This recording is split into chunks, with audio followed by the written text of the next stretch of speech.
Let's go, Rider Nation. I'm ready. I'm ready. Yeah, here we go. Here we go. It's a feeling now.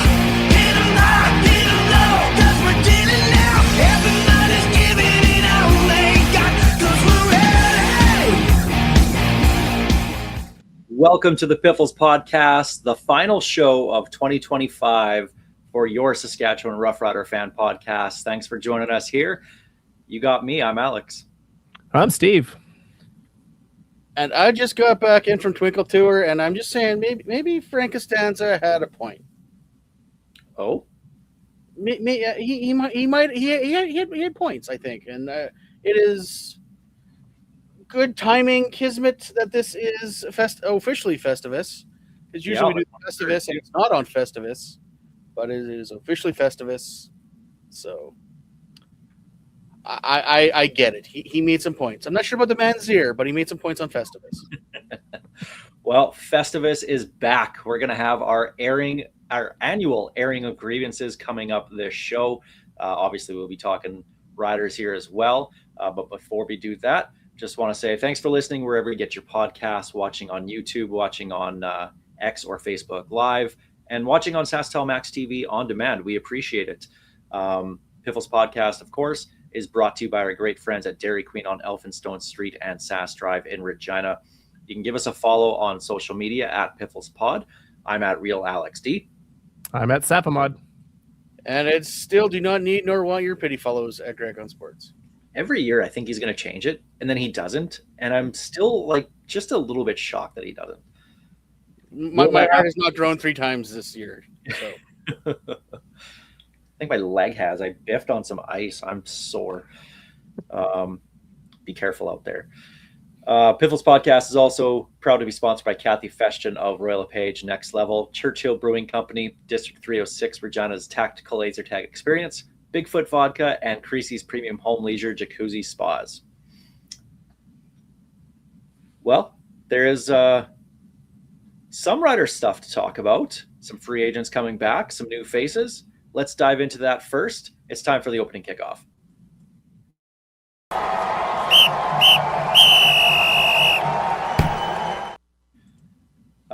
As we start, just want to send out our condolences to the family of Jack Abenchan, a rider legend, passed away 3 days before his 83rd birthday last week.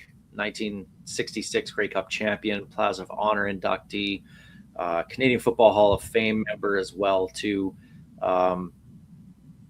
Thanks for the 66 Grey Cup. He was a guard and kicker as well too, and just condolences to his family, especially the holidays around this time is always so tough when something like that happens. So I just want to send our condolences out to the Abenchan family and friends.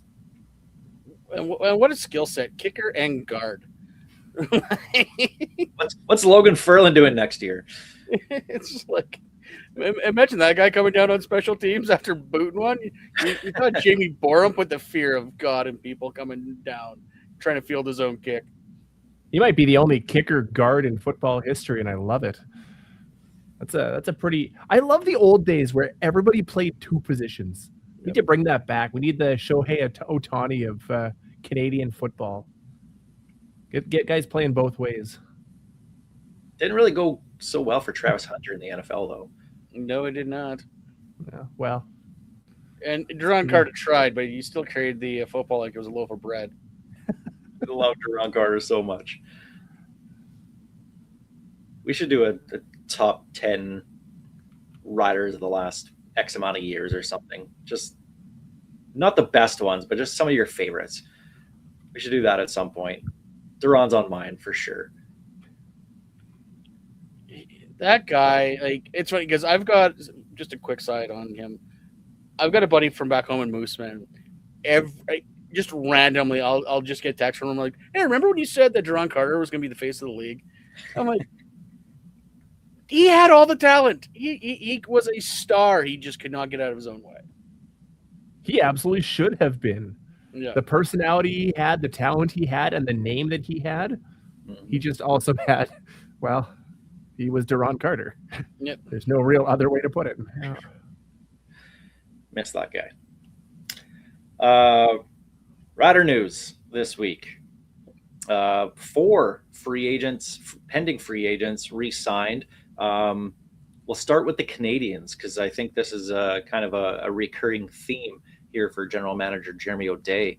Jaden Dalkey, Thomas Bertrand-Hudon, and Jackson Ford all brought back. We'll start with Jaden Dalkey because that was the first one. Happened a couple weeks ago, but that was right after we re-recorded. They waited a day at least, I think, before they announced it. So that was nice. It wasn't immediately the day after our last show, but Dalkey back for another year. That one surprised me, if I'm being honest, just given that it felt like he was in Mace's doghouse for most of 2024, and all of a sudden he became a priority signing. I love it. If he can learn to manage the penalties, which it felt like he started to, he can be a hell of a player in that backfield. Well, and that's it. Like if he was a free agent at the end of last season, I don't think he's back. In fact, last season we talked about, well, maybe he's one of those camp cuts because of the issues he was having staying on the field due to penalty issues. But 2025, they moved him closer to the ball, which was better for him. Like, yeah, they had to switch him back to safety a little bit as a backup, but he plays better, closer to the ball, and especially on special teams. He's a great guy to have. Beast on special teams. Yeah. And guys that play specials and have the right passport, that's important in the CFL. So that's what we're seeing from Jeremy O'Day is getting a guy like Dalkey. And again, a guy like Thomas Bertrand-Hudon.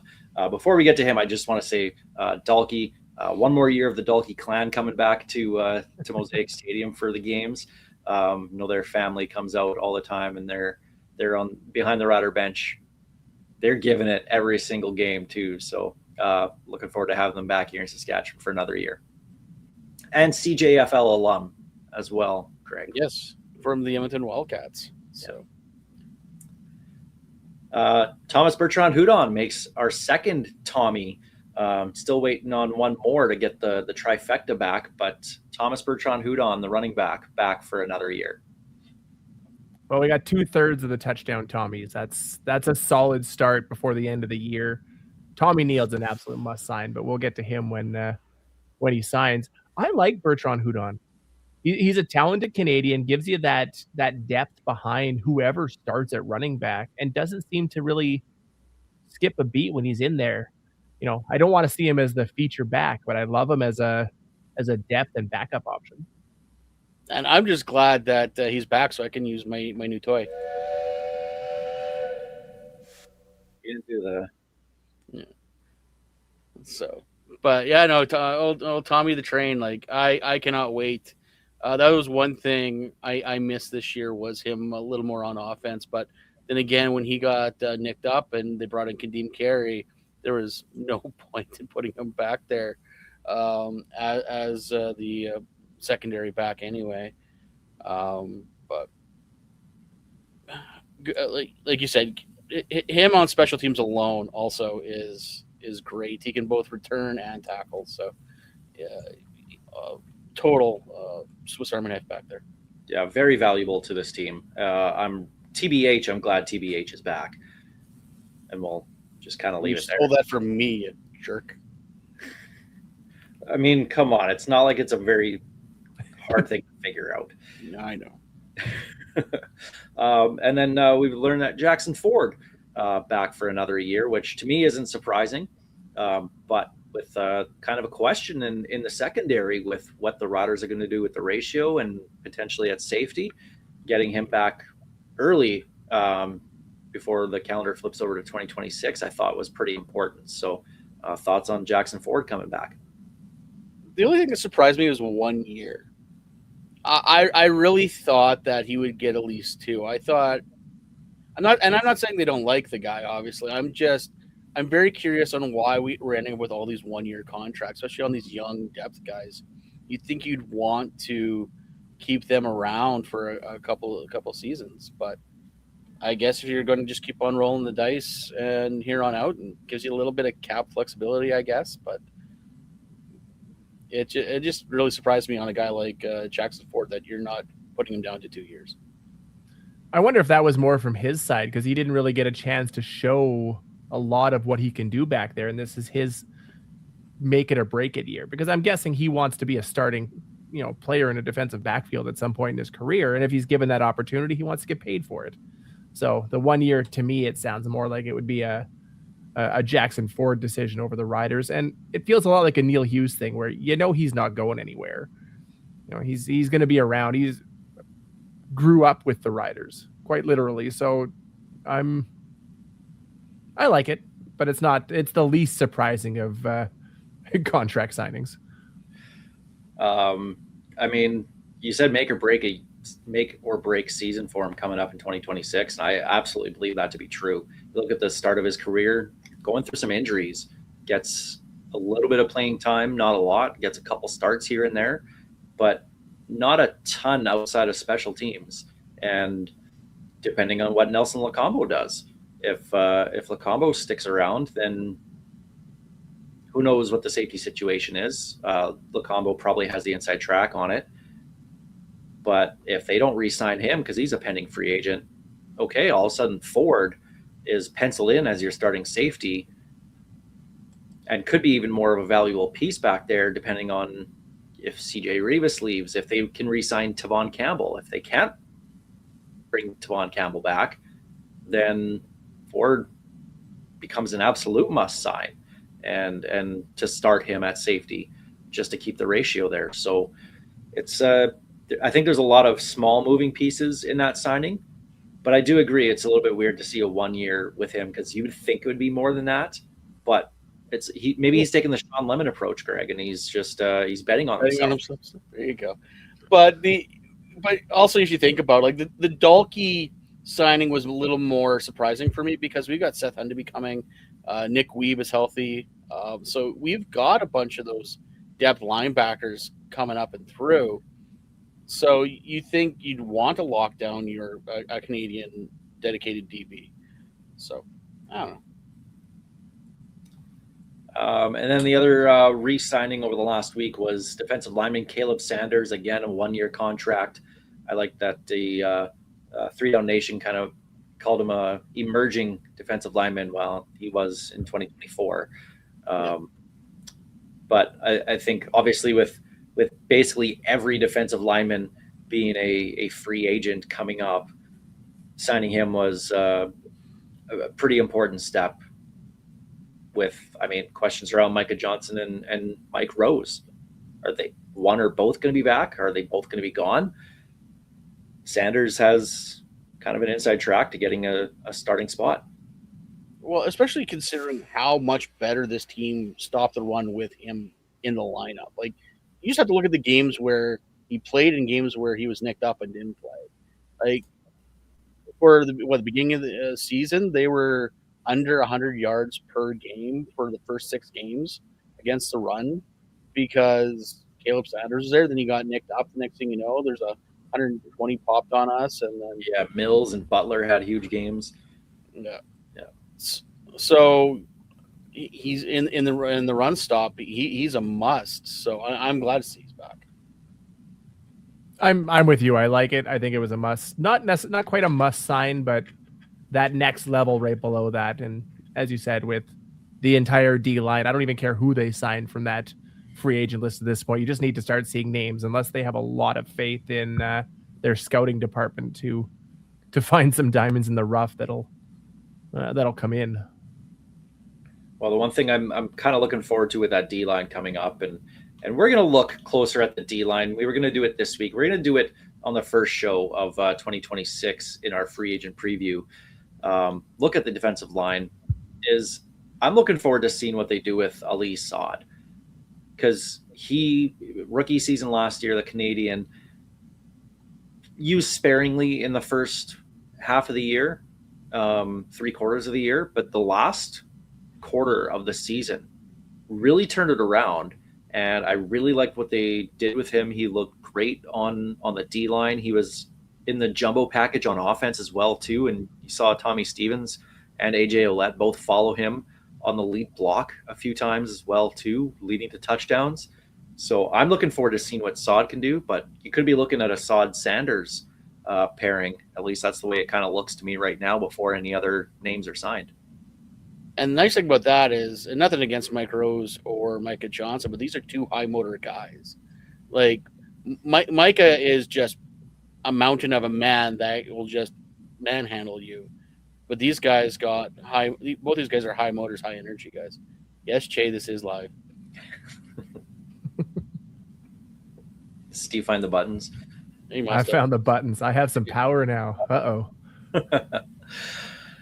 So those are the re-signings of the pending free agents, knocking 4 off that list, which started at 45 names, I think it was. So down to around that 35 number now. That's a solid 20%, 10%. I don't know. I'm a computer guy. I need a calculator. So we'll see what happens. I honestly thought there'd be something on the 23rd here as we do this live. I really thought they'd give us a Christmas present because last year they gave us the worst Christmas present by trading for Jake Mayer. That's Grey Cup champion. Jake Grey Cup champion Jake Mayer to you, sir. Put some respect on his name. You guys know how I feel. And what he's perfect in rider starts, is he not? I believe. No, because he lost in Winnipeg, although it wasn't really his fault. Oh yes. He is not credited with that loss, though. Yeah, true. I suppose. Yeah. That's he is. So holy crap, he just defended Jake Mayer. Yeah, or turning him around. It's a Festivus miracle. Exactly. You're gonna be starting the Jake Mayer fan club right alongside the Dennis Guile. Whoa! Let's not go putting them up in that kind of upper echelon of Rider quarterbacks yet. Come on. I don't know. One of those won a Grey Cup. Dennis Guile would if Paul McCallum didn't suck. Well, just saying. There goes a future guest. He knows. He'd probably admit on that kick. I hope so. Right. Other signings, some new guys coming in. Wide receiver Malik Knowles coming in. Defensive line getting a lot of new faces here. Sundiata, Sonny Anderson, Davin Van, Devin Adams, all joining. Devin Adams was with the Bombers, and Bomber fans don't seem happy about losing him. He played. He had a few starts, I think. Put up a good amount of sacks over his couple seasons. I think he had 6 or 7 sacks over those 2 years. But this could be a really intriguing signing. I want to say it was Derek Taylor that was saying how important he was and how shocked they were that he wasn't getting more time, but he wasn't one of O'Shea's guys. That's the theme we've seen around the Blue Bombers over the last few years, is if you're not one of his guys, it doesn't seem to matter how well you perform. If his guys are back, you make your way to the sidelines. And I'm happy to have him here if he's going to have the motor that everybody's talking about. Something we definitely need. In 24 games with the Bombers, he had 25 defensive tackles and 6 sacks. So, and you'd have to think he was in the rotation. Oh yeah. But guy with experience, I never hurts to bring in a guy with some CFL experience. So I'm all for that. And another on the defensive line, global Sylvain Young. I'm going to screw this up. Yonjuin. I apologize for probably pronouncing that wrong. But this is a guy that was with the Riders to start last year. He was global pick in the first round last year's draft in 2025. So not a punter. Not a punter. That's right. Which now this one back up to Habakkuk Baldonado, replacement for Baldonado. Baldonado's a free agent, so kind of keeping that door open there with keeping a global on the D line. As much as I love Haba, could you move? I don't know what the market is for a global defensive lineman, because everyone else is basically just defaulting to kickers anyway, or to punters, and technically so have we. Like we could lose Haba, and it won't affect our roster any. So I don't know. I would love to see if you can get global guys that can play, let them play. And obviously Haba can. We'll see what else Sylvain has here, but I don't know. I am glad that we are not taking the safe route like everyone else does and just drafting kickers constantly because it's ridiculous. Although we could probably use a new one. Remember what I said a minute ago about signing literally any free agent along the D line? Yeah, that. Pretty much just that. At this point, I'd be okay if they signed defensive lineman Alex Dormuth. I'm just saying. Oh, the way I'm putting on these pounds here last week. Yeah. You're going more O-line? Oh, yeah. Well, yeah, probably. And speaking of O-line, they did bring in an O-lineman, Canadian Dayton Black. He was a former first-round pick, former U of S Husky as well, too. Was with Hamilton and the Ottawa Red Blacks. So can never have enough Canadian offensive linemen. So see what he has in camp, and if he can carve out a roster spot, great.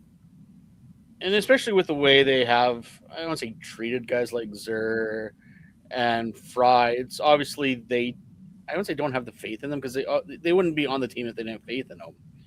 But I'm guessing they're not showing what they want because I don't know how much we can go with 4 Americans on our O-line going forward. I don't think that's going to be a thing next year. I don't think so either. Hey, if it leads us to a Grey Cup, I'm all for it. Just saying. Yeah, just bring Tavon Campbell back and AJ Allen and keep your ratio over there. You got Ali Saad starting potentially on the D line. Yeah, you could probably go 4 Americans again on the O line. Do we get extra? We just keep on putting global players in? No. Yes. 1 global player now counts for 2 Canadians. Let's change that rule. It should actually. And one more thing we'll talk about here on the opening kickoff with Rider News is just an update on Dante Myers. A couple weeks ago, last time we talked about it, had his workouts with the Vikings, Broncos, and Bears in the NFL. Also had one with the Bengals as well, too. So the signing window, I think, starts on the 5th, January 5th, I think. Early in the new year, yeah. Yeah, and then goes until March something. I don't know. It's on the internet. You can look it up. I'm just waiting for Dante Myers to have a workout with the Lions just to break my heart one more time. January 5th to February 10th is the NFL season. So it's right up to the Ed Hervey window. Yes. Perfect. So we'll keep watching Dante Myers and what happens with him. Obviously, want him to make it in the NFL. Would love that for him, but selfishly also want him back in green and white next year. Mm-hmm. But that's it for Rider News over the last couple of weeks. That is the opening kickoff presented by Kathy Festian of Royal LePage Next Level. Time to jump to Remember That Guy, sponsored by District 306, Regina's tactical laser tag experience. Don't worry, Festivus is coming up. We're getting there. Got to check off a few boxes here first. Greg, you're going to give us some hints on a Rider player of the past, and we have to guess who it is. So let's play Remember That Guy. How many Van Stones is this one this week? This should be fairly easy if you think about it. Okay. Have you met us? Thinking about it is not exactly our specialty. True. While not a Miami Manatee, he played at Manatee High School before going to Florida State. I just wanted to make that joke. Was third team All ACC in 2018. You're not going to get it by the playing stats. I'm telling you that right now. So think outside the box, fellas. Drafted in the 6th round of the NFL draft by the Seattle Seahawks. Has called Seattle, Pittsburgh, Edmonton, and Toronto home. Kerry Joseph? Has made 43 defensive tackles. 2018 draft, Steve. What's that? 2018 draft. Kerry Joseph. 20. I heard draft. I completely missed the year. My apologies. Made 43. I was thinking outside the box, okay? Yeah. Fair enough. 43 defensive tackles, 2 sacks in 30 games with the Riders. 'tis the season, fellas. Oh, DeMarcus Christmas. Oh, Yeah. Yeah. Should have really thought about that one. You're right. If I Great. would have thought about it. Yep. Especially that you won't get it with the stats part. Yeah. Yeah. I didn't realize he was a 6th round pick in the NFL. Here did I. I find it funny. He was 3rd team All ACC, All ACC, not even SEC, like 3rd team, the best he's ever done, and he was still drafted in the NFL.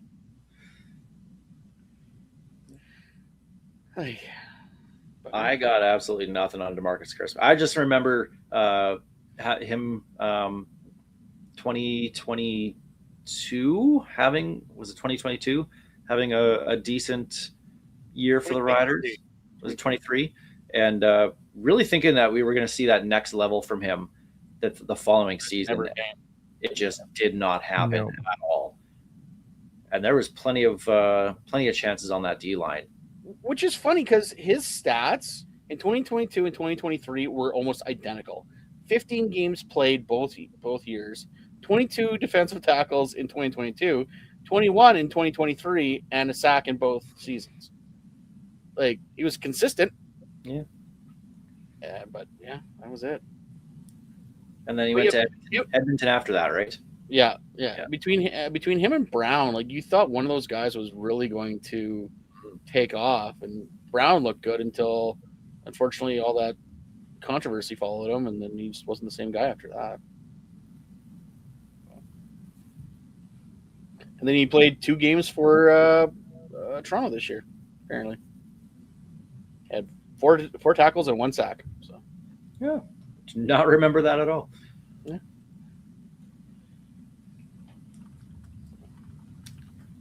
I got no story on him. I got nothing. Absolutely not a thing. I just had to do it because his name was Christmas. Well, yeah, we gathered that once we figured it out. Thanks for that bulletin from the Bureau of the Captain of the Obvious. Yeah, not a problem. Can't believe you guys didn't figure it out. Really? You should expect that by now. Problem is, though, I can't do it that often. It's not like there's a Jimmy Hanukkah or Johnny Kwanzaa. Like, come on, DeMarcus Christmas. It's the only one I can do at this time of year. We'll find other holidays. There's got to be something for President's Day or something. Yeah, half our starting receivers over the last few years. Yeah, like we had the presidents. Oh, DeMarcus Christmas. You gave Greg another idea. Great. Sorry. DeMarcus Christmas on Remember That Guy, sponsored by District 306, Regina's tactical laser tag experience. Time for the Churchill Brewing Company odds and end zones. Take a look around the CFL. Where do you guys want to start with this? There's quite a bit of stuff here, but some of it is whatever to me. Do you want to start with our friends over in Winnipeg? No, let make Cappy wait on that one. Okay. That's my gift to Cappy. He gets to wait a little longer. Disappointed by Hamilton re-signing Bo Levi Mitchell to a 2-year contract.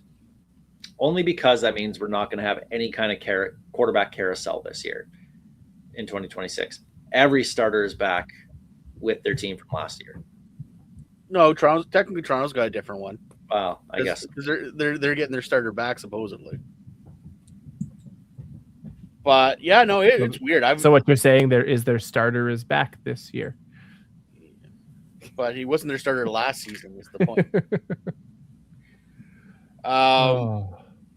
The fact remains is it's been a long time since we haven't had a lot of QB shuffling in the CFL. The backups this year. Yeah, like the biggest question mark might be still in Ottawa, because with Dinwiddie taking over, who knows if Brown's his guy or not.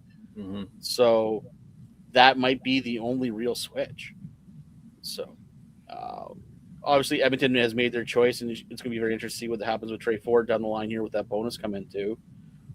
So I don't know. But I still think the Riders are the best bet with how much we're paying Trevor Harris, considering what other guys are paying their guys. Wow. Yep. Honestly, I think Bo Levi signing in Hamilton and the lack of a carousel is probably the best thing for the league. In a league where we constantly complain about the 1-year contracts and the constant player movement and who's going to be starting here and there, it might be nice to go into a year where things are kind of the same. I know we're going to see a ton of player movement, in February, but at least from the quote unquote most important position, to see some consistency might be a good look for the league. And the fact that it's a 2-year contract really surprises me, considering they benched him not this past season but last year. Because you thought that relationship was going to just burn before the end of last season, and somehow they turned it around. They still don't have a general manager though. They have an assistant general manager, so I don't know who he's assisting. Yeah, poor Alex Russell doing the GM jobs but not getting the title and the pay for it. He's getting the shaft there. Like that sucks for him, because we all know what he's actually doing. He is the general manager, but he's getting the old Dwight Schrute assistant to the assistant general manager type thing, right? Super weird situation. Is it Orlando Steinauer? Who's actually is it Brock Sunderland? No, but Sunderland's an assistant GM. What they make him? Sorry, what's his director of player personnel. I'm assuming that's the official general manager then. Supposedly. Super weird. But then again, with the job he did in Edmonton, would you want to make him general manager? I would. Well, okay. If you were Hamilton and you cared about the team, would you make him general? No, probably not. No. Well, let's jump to the Montreal BC Lions saga with Darnell Sankey getting released from the Alouettes, who are going to go Canadian at their middle linebacker. Not immediately, but within a couple days, Sankey signs in BC. So now all of a sudden you got Sankey and Awe in BC. Their linebacking group looks pretty solid there. Yeah, they really should Woods to make room for Sankey as well. I think Woods could be a potential good signing for a team. I think I so don't too. really see a spot for him here, but somewhere else could be a really sneaky good signing. All the talk you see on him is he just didn't look the same after coming back from his injury. But before that, he looked like an absolute baller. I agree. I think he'll be an interesting pickup. I was a little surprised that Sankey and the Owls parted ways. It seemed like such a good fit for the two of them, but any opportunity you have to go Canadian, you have to take it, especially if it's going to be a cheaper look as well. And Sankey isn't going to be a cheap player, at least not on that contract. He wasn't. I'm actually surprised that he ended up in BC. I kind of wondered if he was going to end up in Toronto, but then again, they're kind of going Canadian to linebacking core as well. So BC made sense. Salary cap be damned, says Amar. Well, 100%, and that's it too. If you're going to go anywhere, you're going to probably sign with the roster of an owner who has proven he does not give a flying rip about how much money they spend. I am very curious to see where they end up this year when it comes to their salary management system limitations here. If you're, a borderline championship team, or at least you think you are, right over there, then you go all in. We've seen it. Still all in. Their time though. Still not their time. No.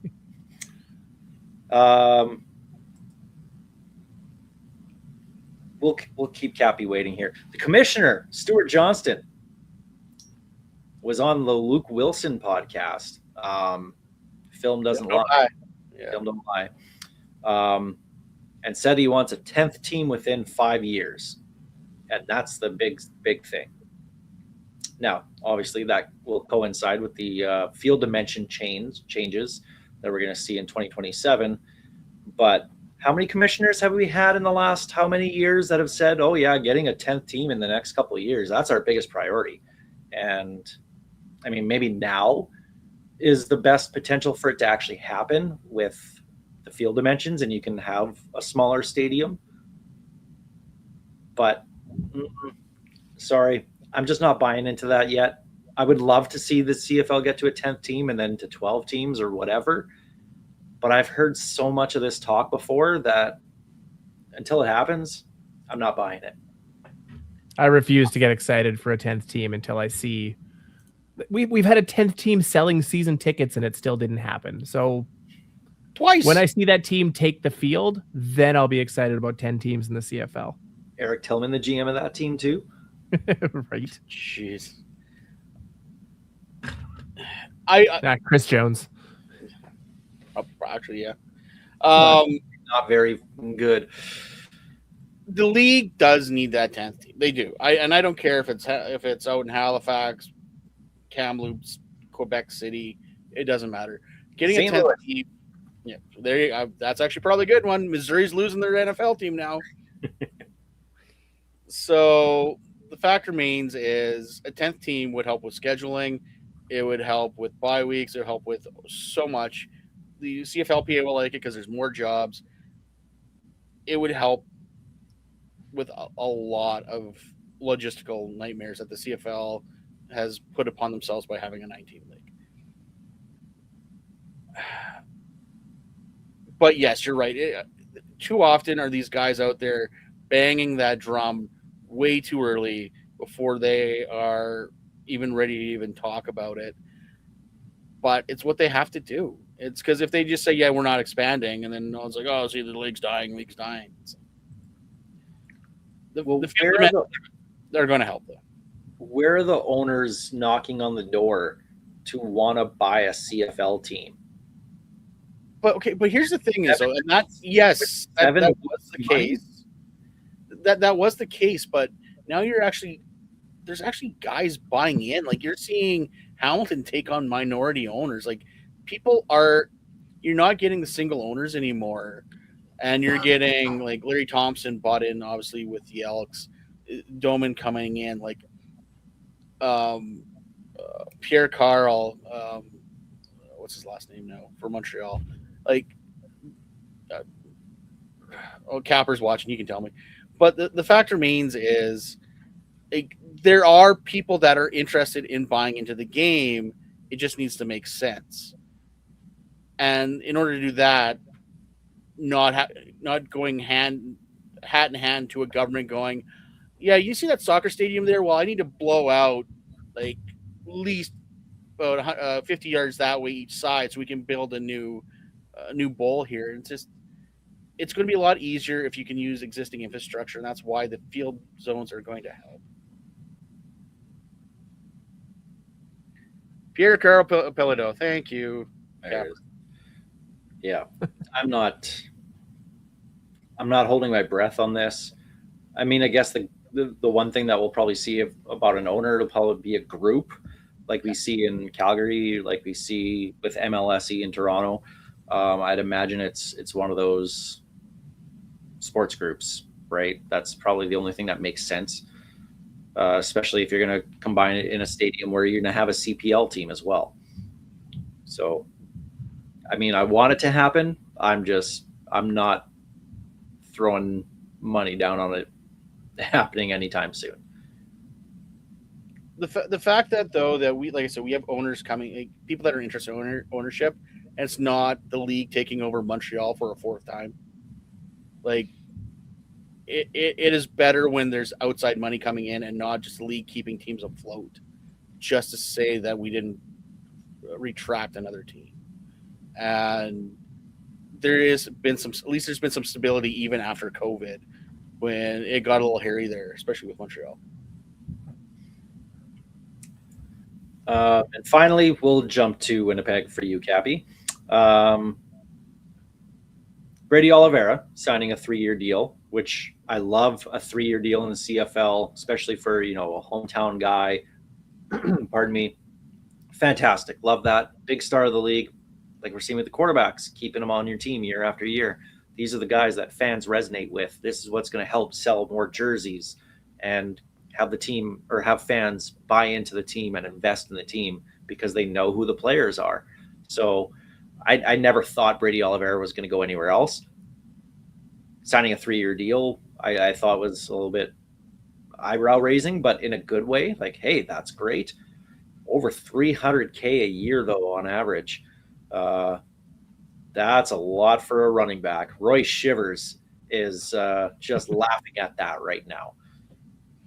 That is a Well- lot of dimes. Well, you got to think, and obviously there's going to be a lot of money shuffling and shell game in the next couple seasons, but you've got Zach Collaros at $600K per year. You've got Brady at damn near 3 this year and 3 every season for the next couple. Nick Dembski just signed one for what it was also $250,000. So you've got what 3 players on your roster making 1.2 million. That's still a lot of money for 3 guys, especially when a couple of those guys are known to get nicked up. And yes, it doesn't affect your cap when they're out, but it definitely puts a damper on what you can spend before they get hurt. I mean, I'm genuinely surprised at the $300K amount. But then when you see, what was his name in Montreal, Philpott, go for over 300,000, and it's becoming the norm where your top offensive player is getting that kind of money. Just didn't think we'd see it from the running back spot, But on the flip side, again, a Canadian running back is worth its weight in gold if he can perform, and Brady Oliveira has been that for several years now. Been excellent, right? Like but he's worth every dollar as long as he can stay healthy, and as long as Jason Hogan isn't his offensive coordinator. I was surprised to see him come out and defend Hogan so emphatically when Britton Gray questioned him sticking around, Hogan sticking around anyways. He didn't have to say anything, but Brady Oliveira was quick to jump to his defense. yeah, but and I'm sure we're going to talk about Tommy Condell right away. Hogan, Condell ran the ball less than Hogan did. So I don't understand how that is seen as a plus. Like, It's this not. signing was to make Zach happy. It wasn't and probably partially making Brady happy, because you could tell he was very frustrated with Hogan's play calling. But I don't think it's going to be any better for Brady's stats.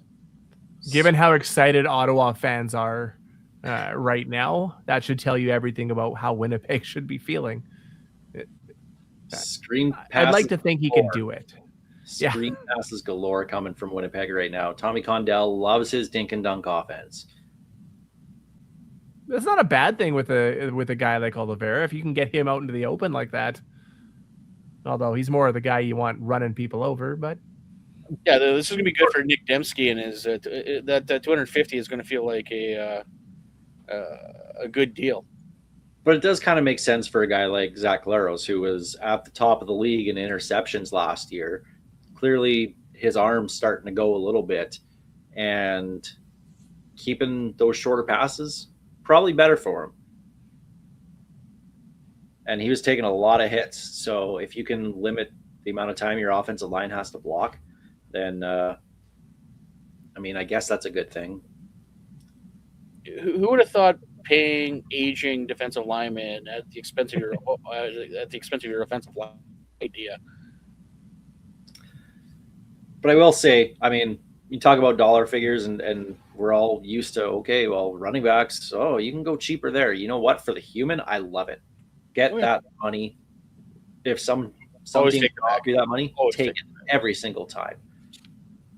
So, also I love that teams are willing to do that, because it does show it gives me the impression that they know that the cap is going to be going up significantly as well too. So that is a good thing. So when you look at a guy like Philpott, Oliveira, probably Sam Emilus getting over the 300K mark as Canadians, okay, well, let's get these guys paid. Like let's start making some money, right? So hopefully that becomes a trend here in the CFL, and especially when it also helps the allure of the league, because all you hear is about these guys like they pack groceries and then they're like playing the CFL like they're not real pros. It's like, no, that's not the case. Do some guys make like the league minimum? Sure, but there's guys that can play and make decent money doing it. Is it NFL money? No, but nothing is NFL money. Well, this can only be a good thing when you look ahead to the likelihood that the CFL starts releasing player salaries. Having these guys in that 150, 200, 250, 300 range is a good look. Like you said, and we're getting to that. There's not been a lot of talk about that salary releasing coming down the line. So,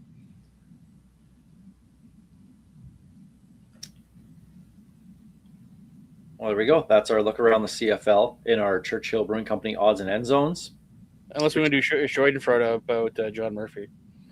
I mean, go ahead if you want to talk. I don't really care. I just want to talk about my favorite part about that entire thing is because it was when I was on the sports cage and me and Barney were talking to Farhan about it, and Farhan did the best he could to dance around who was taking the blame for the Corey Mays tampering, and he's like, basically the long short was I can't tell you exactly what happened, but let's just say it's been taken care of, and the obvious. Yeah, read between the lines. Whoever did it is no longer there. It's like, oh, okay, it's Murphy. Yeah. Good riddance to John Murphy. I'll just leave it at that. Yeah. But with it being our final show of the year, it's what everybody's been waiting for. Festivus is back. I'll get the aluminum foil. Festivus begins with the airing of grievances. I got a lot of problems with you people. Now you're going to hear about it.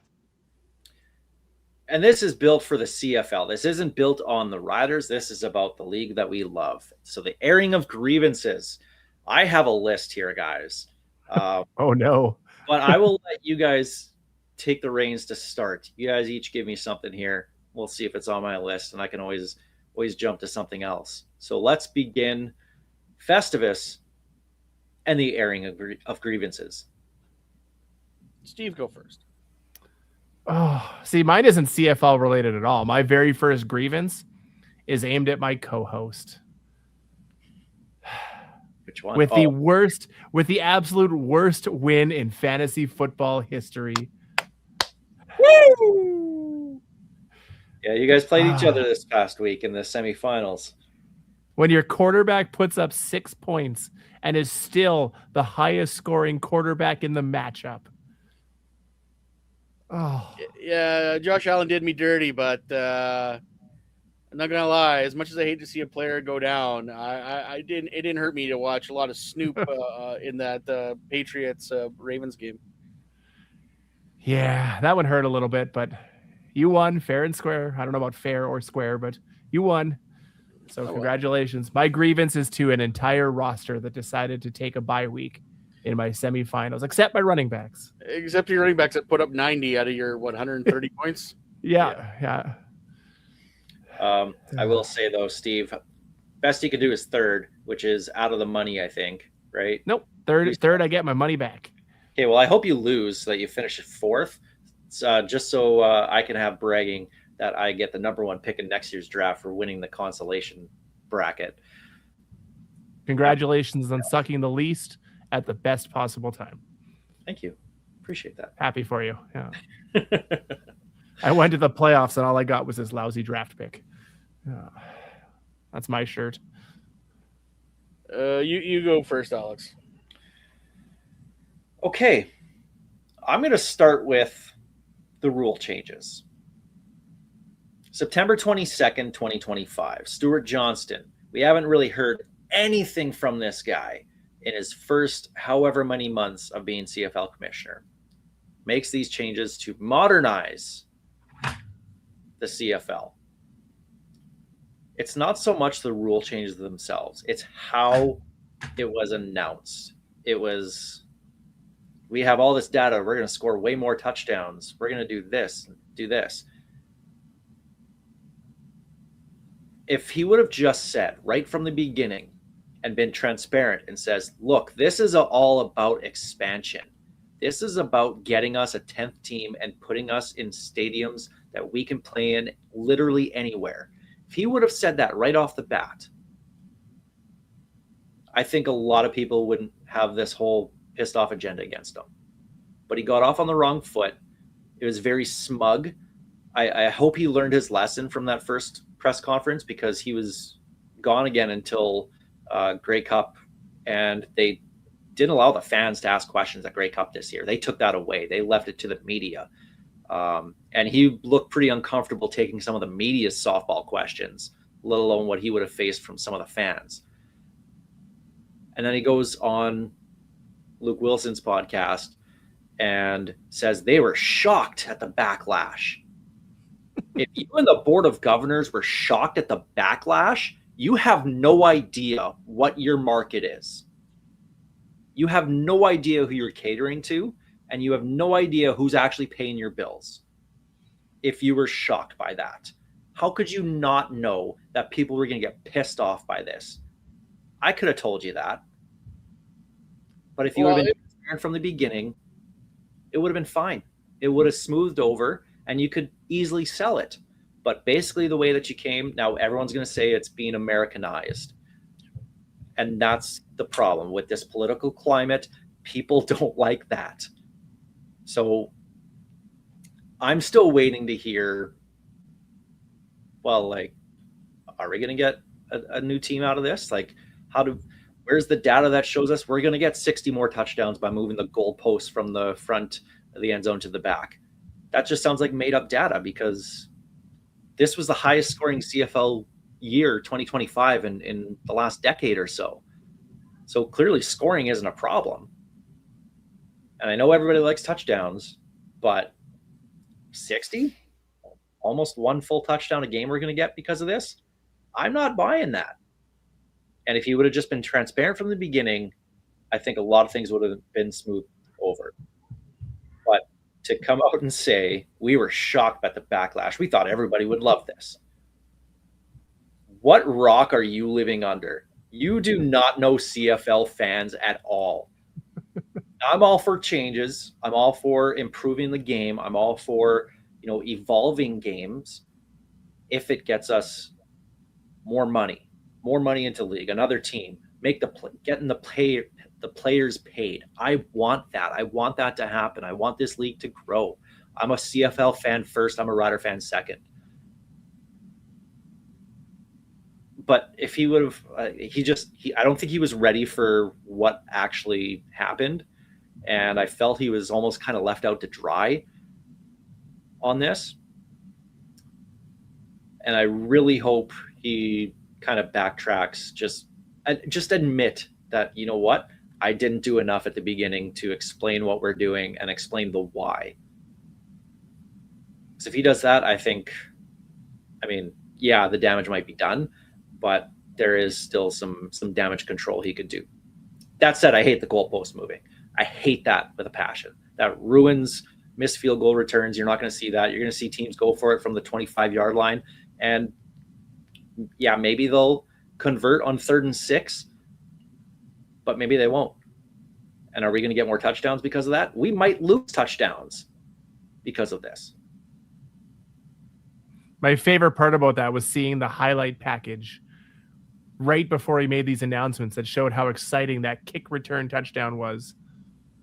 And then they take away the only way that play ever happens. But that right there showed me how out of touch he was with the market and what he was getting into and what he was announcing.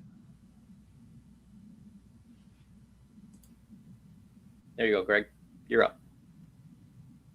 If you're going to do rule changes, fix the stuff that's broken the most.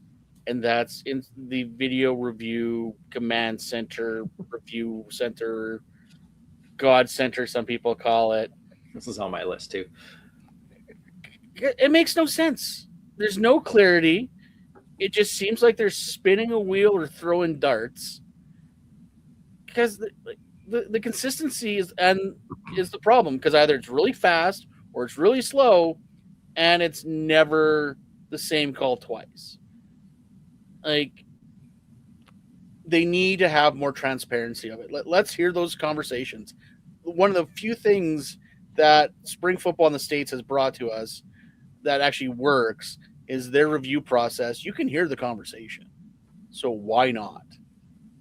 Let's find out what it is, and legitimately, it needs to be like 30 seconds, 45 seconds tops, because some of these reviews are taking way too long. That review for the West Final, the fact that it took that long was ridiculous. Like I was really getting to a situation where I'm like, right now they're trying to figure out a way how they can deny this touchdown and get the referees out of here safe. That is why it's taking so long. They are building an evacuation plan because that review took way too long. Well, and it's what they're actually called. Like, what is command center, replay center, whatever you want to call them? What are they doing? Because they seem to interject at random reasons or at random times to call penalties. But then you see AJ Ouellette getting his face mask ripped right off, the helmet ripped right off. No call there. So the NFL does it. The spring leagues do it. You should have a rules analyst on the broadcast. Yes. I know it doesn't help when you're in the stadium, but explain to us what's going on here. Then you have Glenn Suter trying to figure out what's going on. Rod Smith has no idea what's going on. Dustin Nielsen has no idea what's happening. And they're trying to make sense of it. And it's something completely, in left field. It's to the point where TSN have a rules analyst. They should. But I mean, hey, you know what? If you're going to pay Luke Wilson a boatload of money to be your Friday night football guy, you might as well just pay him to be the rules analyst on all four. Get him to learn the rules. I'm sure he knows all the rules. But Dean Blandino does it for Fox Sports, I think, and he's fantastic. And I love that they say this should be a penalty or this will be a penalty. They explain it very well. That's what we need. But I'm also kind of at this point with how ridiculous it is. I'm kind of on Daryl Davis's side and just say get rid of video review altogether because it's such a crapshoot. I think my personal biggest issue with the video replay center, whatever you want to call them, you brought it up, was the complete inconsistency with which they jump in constantly, not even throughout the season, but within the same game, where you'll see them jump in for a clear offside call, blow the play dead, and then you'll see it again 20 minutes later and nothing. And you want to talk about, fans creating their conspiracy theories. It's things like that inconsistency that gives fans the ammunition for those ridiculous comments, because that's what they see. And they're obviously going to see the things that affect their team the most. I mean, every team thinks the refs hate them more than anybody else. That's why Andre Proulx is a good ref, because everybody hates him. And they think he's out to get them. I would love a rules analyst. I like listening. Is it Terry McCauley on? No, who is it on Red Zone? Oh, can't remember his name. But they'll pipe into it constantly, and you hear these little announcements, or I'll listen to the games on the radio, and they'll have a rules analyst on the radio. Bring that up north. I'd love to hear it, and I'd love to hear the command center. They did it for the Olympics too. Was it rugby sixes? Yep. And you got to actually hear the discussion between the two, and it made it all make sense, because maybe we don't know. Fans don't know everything. Don't tell them that, but having an explanation is never a bad thing. Steve, what's next on your list? This one hurts, but my next one goes out to the Rider Store. We're coming into December, and the complete lack of a collection of Grey Cup merch is frustrating to me. I was there today, and there was like 3 different shirts and a couple of sweaters, and that felt like it. Yeah, there's a couple of hats too, but they're just, 'tis the season. You want everybody in there buying everything. This is Saskatchewan. It's Christmas. People are going to be buying presents. I was in there to buy a Christmas present. That's what you do. And to see a complete lack of collection of a collection of items just kind of hurt. There was a black T-shirt with Grey Cup champions and a gray T-shirt with Grey Cup champions, and then I do like the 1989 mock-up Grey Cup sweater that had the score like it did for the '89 team. That one was good. They are really trying to attack that '89 market because they're bringing out a lot of stuff in that theme, and I love it. As somebody who grew up on that era of football, I don't know if I like them bringing out retro stuff for the start of when I watched, but I guess I'm ready for it. Yeah, that's that realization when you're old. So maybe I'll throw that at them too. They're making me feel old, and yeah. So that's it. No, I haven't been in the Rider store since the week that they won the Grey Cup, when they just started getting some merchandise in. So I don't know what they have. I've kind of been keeping tabs online. I don't really love the designs. I'm hoping that this is just what they can get in now without, like as soon as possible kind of stuff. I hope in the new year we'll start seeing more things, more options. I just wanted a coffee mug, and apparently that sold out right away. And there was only the one version. I don't think it's that hard to get a ceramic coffee mug in 2025. Like that should be a pretty simplified thing to get. 10 minutes in a Cricut machine, and I could make them a few. Wouldn't be tough. Well, maybe I can't. Greg probably could. That said, I will defend the Rider store on the people that work there. Everybody that every time I've gone in there, they've been nothing but fantastic. So I know if they're sold out of something, people don't like it. It's not their fault. They're excellent people there. So I will agree with that. It is not the people at all. I love the Rider store employees, all great. This was a shot at the overarching organization more than the actual individuals. My turn, I guess. Yes. I'll go with the schedule, the 2026 schedule. I know it has its difficulties with the World Cup in Toronto and Vancouver, kicking them out of their regular homes. I understand that. I understand that with 9 teams, bye weeks are going to happen and whatnot. But the 3 major ones for me, no good Eastern road trips. I was really hoping that we could figure something out there, which, again, I've talked about before, should be an easy marketing thing for the CFL. Have your corporate sponsors jump on board. Should be easy. Whatever. Your Grey Cup champions are not playing in week 1. Yep.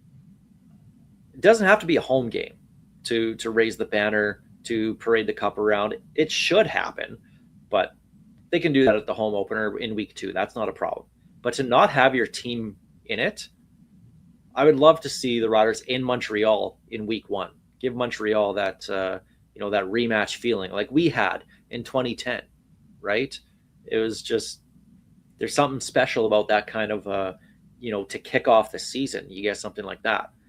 Nothing. And then I absolutely hate with a passion the 4 games on Banjo Bowl weekend on the Saturday. Not because of 4 games in a row, because we do that with the NFL, especially when they're playing their overseas games. You get the morning, you get the 11 o'clock, you get the 2:30, and then you get the Sunday nighter, right? Full day of football, awesome. But in the CFL, if those games suck, like, do I really want to sit there for 12 hours? At least the NFL, I can flip to different games. The CFL, if your first game sucks, I don't know if I'm going to watch the second game. Although the second game is the Banjo Bowl itself, which we're going to be going to.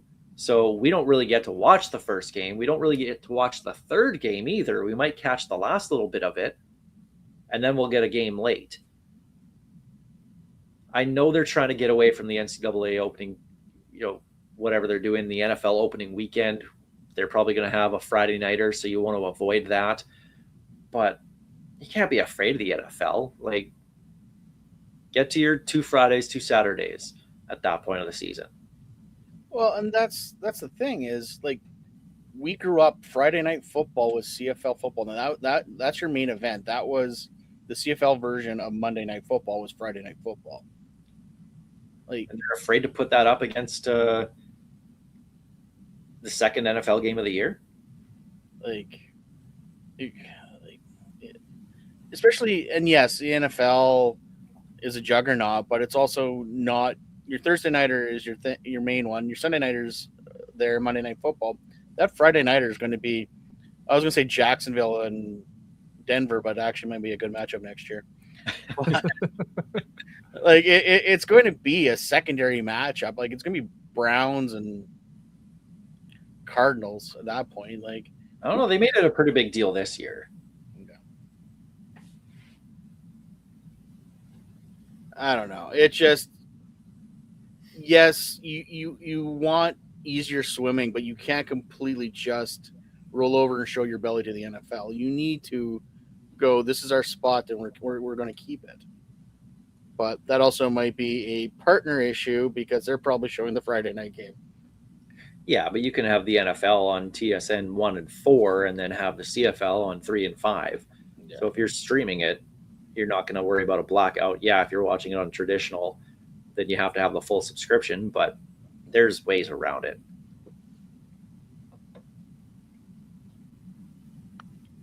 Greg? Can we, and I know I am talking to crazy people because they're CFL fans. Can we just stop with the counting jokes and like all the overplayed like trash talk that makes no sense, that's over 10 years old? Like, don't get me wrong, it's still fun to make fun of Hamilton for having not winning in a long time, but like, be original about it. Can we find some new material out there? Is there anything that hasn't been tested out? Because like we're winning, we won the Grey Cup, and I'm still hearing about counting, and we've won since then. Yeah, we've won 2 since then. So I don't get it. It's just I don't know, man. I'm all for the joke. I'm with you, but be original. Yep. Yeah. I love a good original crap talk. It's fun.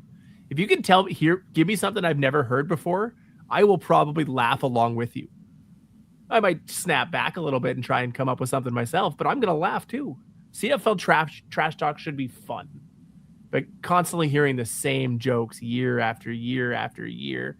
And I mean, Rider fans were no better up until the Bombers won the Cup in a few years back, and we ended the 29-year jokes.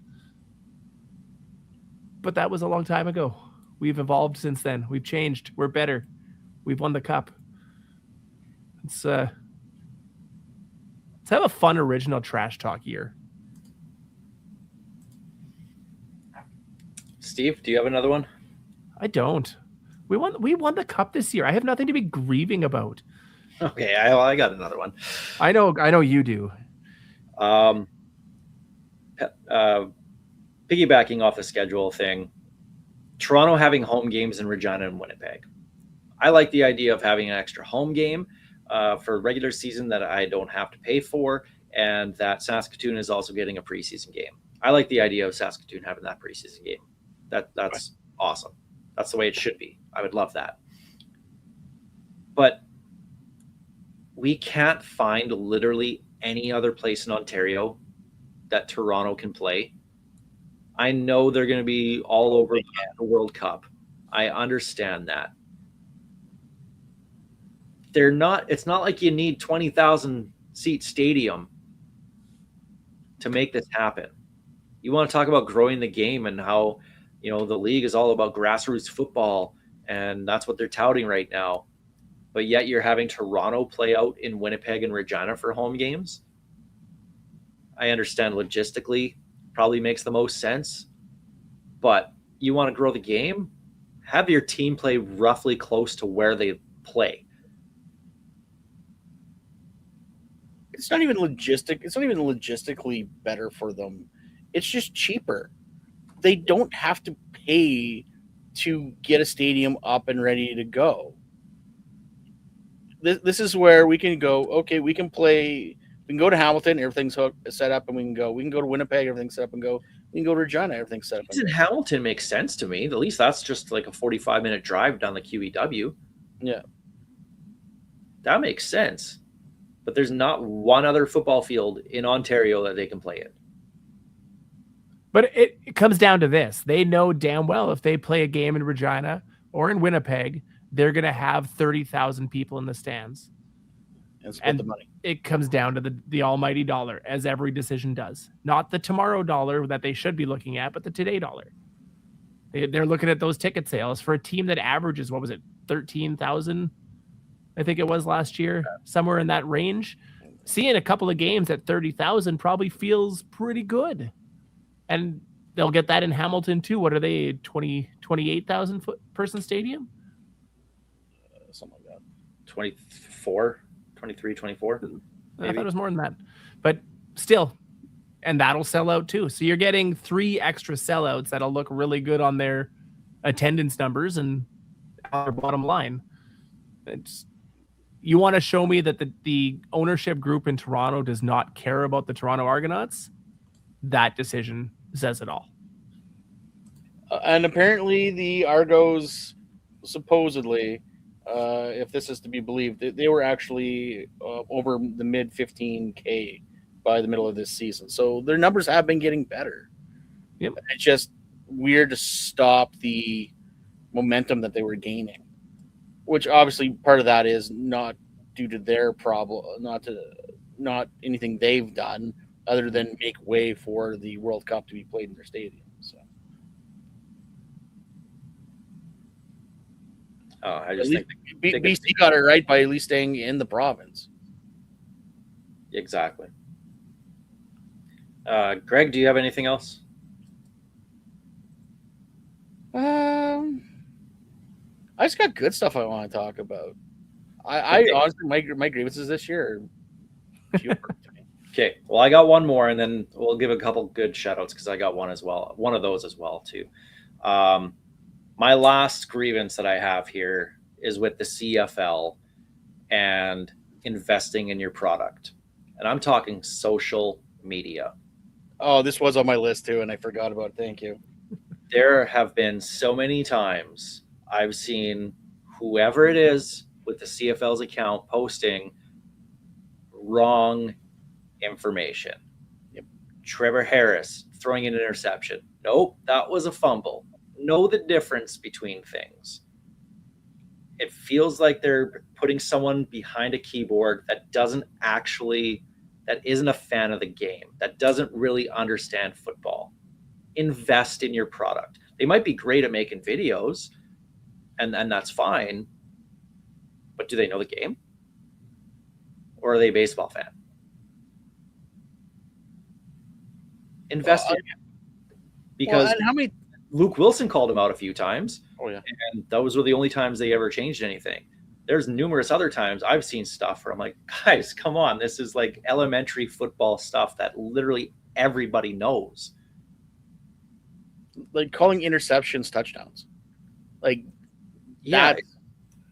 Okay, but when the command center can't get it right, you expect their social media team to get those right? It's embarrassing. That's what people see. They see stuff like that. They're like, these guys don't even know what a touchdown is. They don't know what an interception is. Really? I'm going to pay attention to them? Like, again, marketing to me, I know that because you got me already. You're marketing to the people that might tune in, the casual fan. And the stuff that gets me is when they're doing graphics and they're throwing in guys that are obviously haven't played or are no longer there. And it's like, that dude doesn't play with the team anymore. Like, and stop using AI for everything. Oh, yes.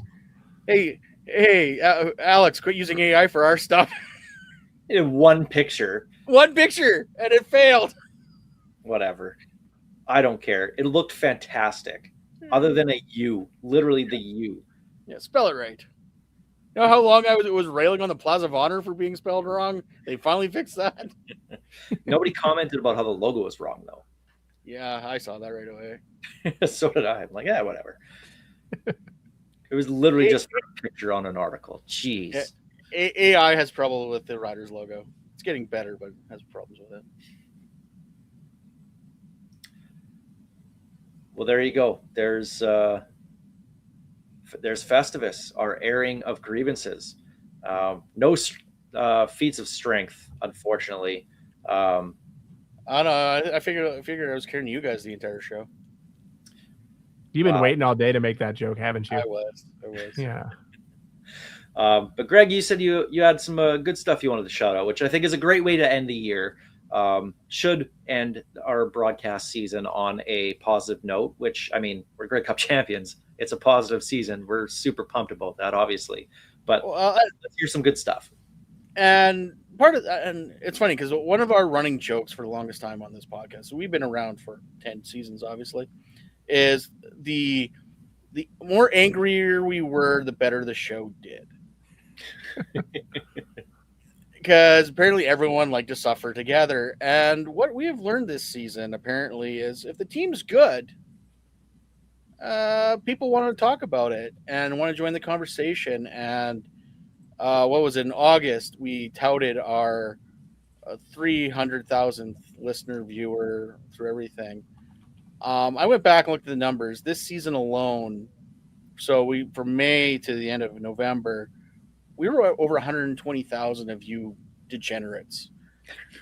And I don't know why. And it's awesome. And thank you for being a part of this. It's wild. And that's not impressions either, like social media impressions. No. That's not that. That's downloads. That's YouTube watches. That's Tell Max. the show. That's just the show itself. Yeah. So I was joking with these guys. It took us 10 years to become an overnight success, it feels, because it's to basically triple our numbers in one season is mind-boggling. So thank you. So winning really does fix everything. It does. It hides all warts, apparently, including ours. Not bad for 3 meatballs with 7 listeners, hey? That's a lot of repeats for you guys, just so you know. To the 7 of you, thank you. You're allowed to listen to something else. But yeah, honestly, thank you. We really do mean that. It's baffles us why anybody else would want to listen to 3 fans talk about football, but here we are. So we appreciate that. Honestly, we really do. I want to end with one final good shout out, and this goes to Cindy Schneider. You guys know her, Rider Charm on social media, absolute gem of a woman. So my wife and I actually did Christmas today because I got an email as I was trying to nap after work today, actually, from the Saskatchewan Rough Riders. And it said, "We received your payment. Thanks for your payment. Your 2026 season tickets were paid." And I was like, I thought I'm like on the MVP plan. I'm signed up on a payment plan. Whatever, I'll deal with it. Something else. Turns out that was my Christmas gift for my wife. So, Amy, thank you for buying my season tickets and getting Cindy to pull that off without me knowing. There you go. But anybody, she's ticket rep for many fans here in Saskatchewan. Anybody that's ever dealt with Cindy Schneider knows that she is absolutely the greatest person on this planet. Like, she is just an absolute gem, and I can't say good things enough about her. And my wife too. I also kind of like her. So thank you, Amy. But she doesn't listen anymore. So did she ever? No, just when she showed up for the Hottie Bowl way back in the day. Should bring that back for next season. Oh, we can add pictures now. Yeah, There we go. There we go. What was it? Was it Chunky Marcus Adams? He gave us it was Keith Sholigan. Yep. Yeah. Who had the cowboy boots and Wranglers. A segment that had no business being on the radio. That was fun. Which is why we aren't on the radio. Well, if we're gonna do shout outs to great people, I want to end my year with one, and it's to Rob Vanstone. We talked about this after the Grey Cup, but if you ever want to talk about a guy who absolutely deserves a Grey Cup win, to see him getting his Grey Cup ring next year, I'm imagining there's gonna be some tears shed in Rider Nation. He's a guy that everybody loves. I don't know if I've ever heard anybody say a bad thing about him. And after they won, I celebrated for a while. And then my next thought pretty much was, holy crap, Rob Vanstone's getting a ring. And you want to talk about a guy that deserves a shout out. He's mine for 2025. Couldn't be happier for a better dude. Young journalism student Greg loves the fact that I can open my phone, type Rob Vanstone in, and I can text with him back and forth about just the most inane stuff. Everything from bad dad jokes to rider facts to him telling me how many tries it took him to get to the Remember That Guy. I love Rob.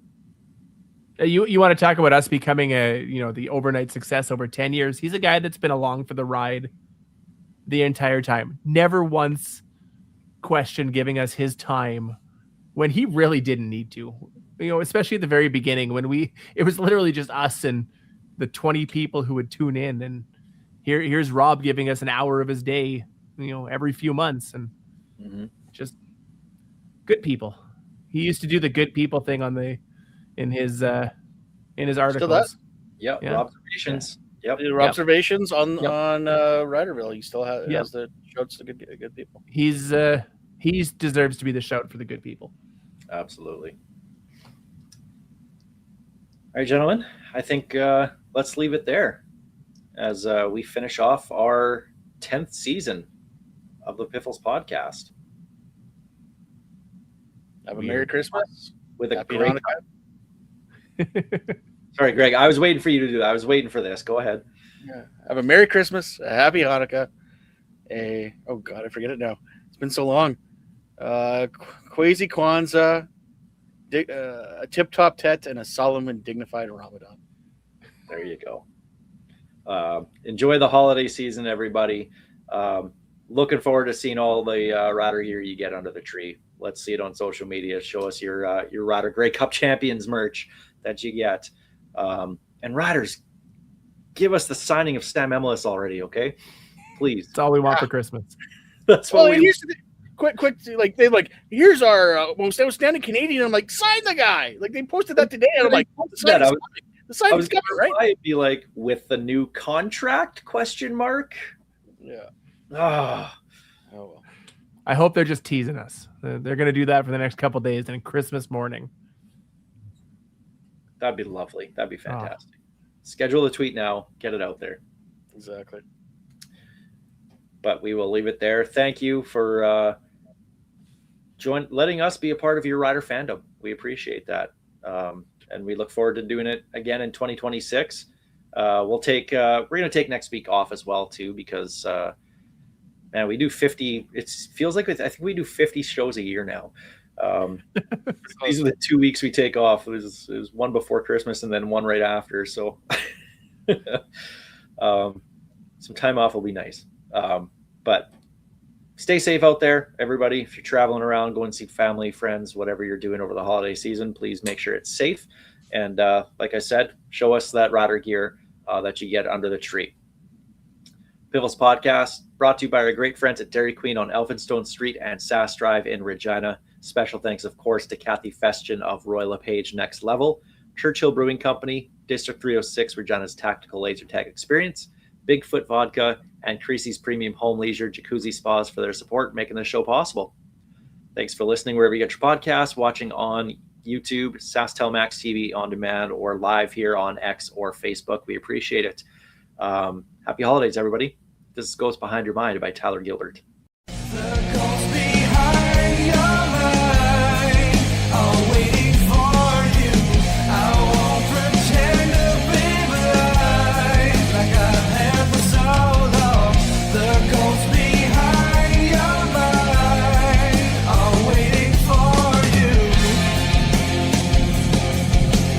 Thank you for being such a big supporter and fan of the CFL and myself personally.